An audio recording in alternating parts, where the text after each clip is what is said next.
This is for year 11 methods where you look at question 4 from exercise 2G. So these are application questions for linear equations. So the scenario is we've got a reservoir of an intravenous drip containing 500 mils of saline solution. The drip is released into the patient at a rate of 2.5 mils per minute. Construct a rule which releases the amount of solution left in the reservoir, mils in mils versus time in minutes. So what's going on here is we've got a if you've seen the hospital series, you've got a intravenous strip, so that's solution and it's going into the patient. So I'm not going to draw this very well, but it's going into the patient, and obviously this is going to go down. It's going to drain slowly at 2.5 mils per minute. So we want to construct a rule related to how much solution is left in the solution.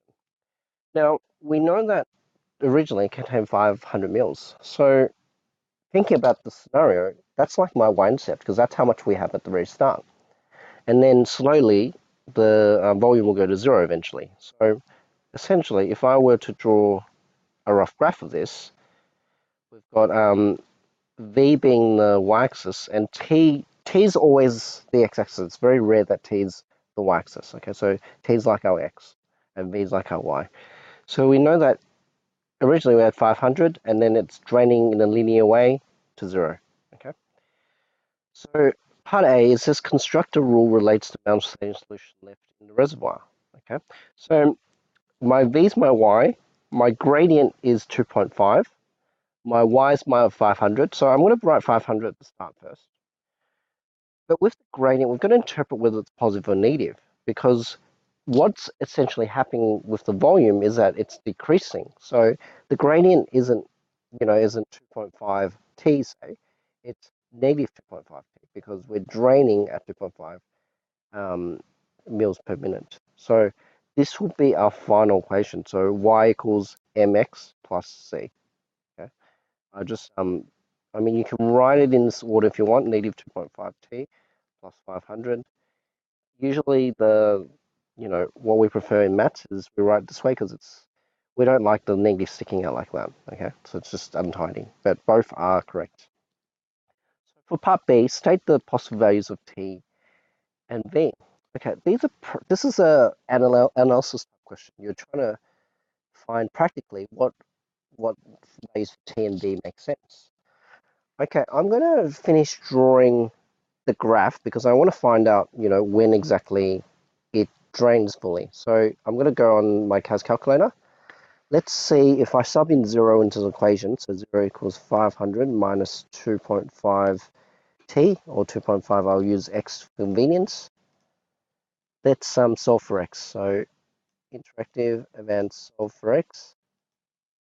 So after 200 minutes, it will drain completely. So what are the practical values for T?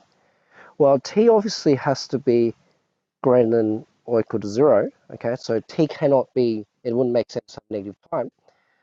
But also, T has to be, if you look here, T has to be less than or equal to 200 because after the time 200, the graph goes into the negative region, and that doesn't really make sense. So T has to be less than or equal to 200.